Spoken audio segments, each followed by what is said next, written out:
80 years ago today, 73,000 Americans, 61,715 Britons, and 21,400 Canadians crossed the English Channel and landed on 5 beaches in the French province of Normandy, northwest of Paris.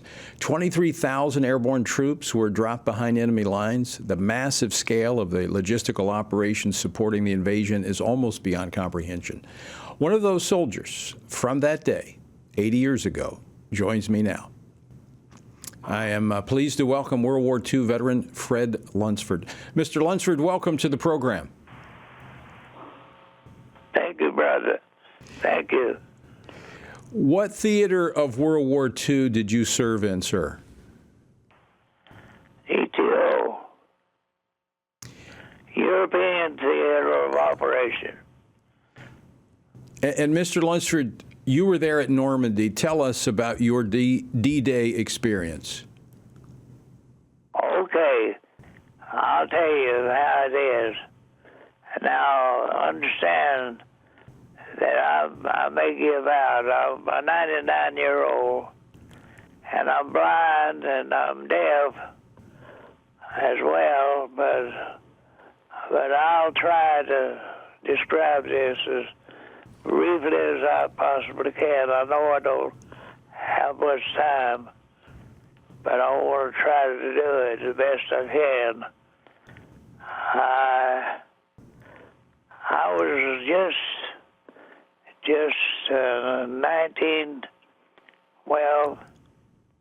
20, let's see,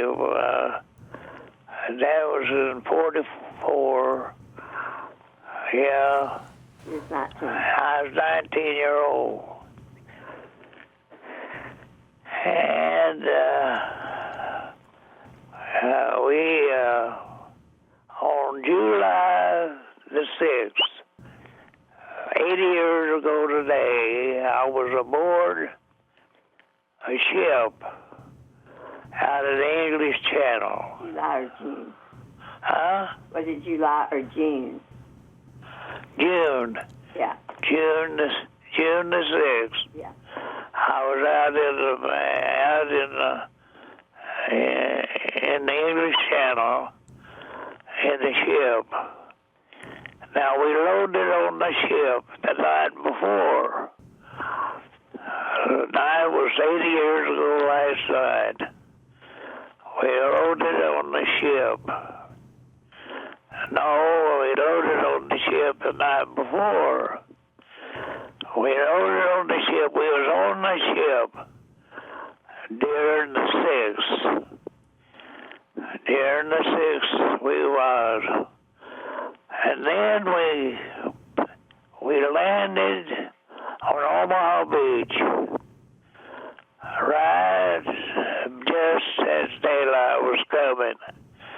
We went over, anchored the ship, and went down a rope ladder from the ship into Higgins' boat. The Higgins boat was a landing craft that run up on the sand in the front, fell down. And then we all got our packs on our back, rifles strapped on our back, and waded the water about waist deep for a brief period of time. And onto the beach we went. As I saw the blood-stained sand, I never wanted to see it anymore. And still today, every time I go to the beach, all I can see is blood-stained beach sand. And I don't like to go. Therefore, I don't go. But anyway, that's where we landed, and we headed for the incline going up. At the edge of the beach, and we was under gunfire from the Germans and the Americans. We had battleships out in the English Channel and other ships that was firing in, and then we had pockets set up that had took over, and we had some friendly fire too. So they had a time of making distinction where they shot the right people. But anyway, I was just telling my partner here, she is my partner, she does all this stuff for me. I can't do it. But anyway, I was telling her, just before we come on, I saw the first grave. I saw this first body buried in that cemetery there in Normandy.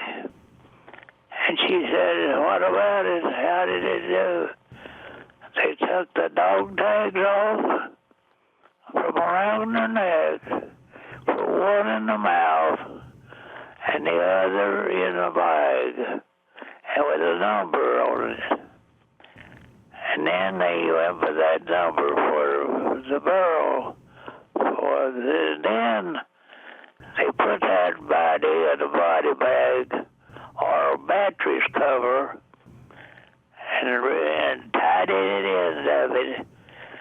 And he went in with the rest of the pile with the bulldozer blade pushing them in to a big old ditch and covered them up.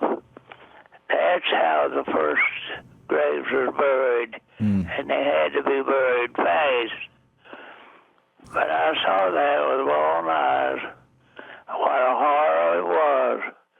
I've been preaching the gospel now, well over 70 years. And I've stood with many families that have stood in grief, that sent away a young man in his blood of life and come back in a box. And their grief was horrible. That's the ones I'm praying for. I'm praying that God will give them comfort and pleasure. That's the only way, the only comfort we could get is from our eternal Father. Yes. So with that, I don't guess you want to hear anymore. Well, But that was a horrifying thing. Well, one more thing. As you're going up the incline, that steep bluff at the edge of the beach, why there was a bullet hit my friend that was walking one step behind me, and he hit him in the right side of his head, and he fell flat on his face. Dead, this is all real. And I'm of the opinion that bullet was intended for me, because it was just inches behind the back of my head and hit him right in the side of the head. So I know it was intended for me. But God spared me and brought me back. And I never dreamed I would be living 99 years. Well, Mr. Lunsford, it is from God. Yes, it is, and I want to thank you. I want to thank you for not only being a warrior on the battlefield, but I know you're a prayer warrior as well. And I want to thank you for preaching the gospel and praying and understanding that freedom comes at a very high price. And thank you for your service to our country, and thank you for joining us today.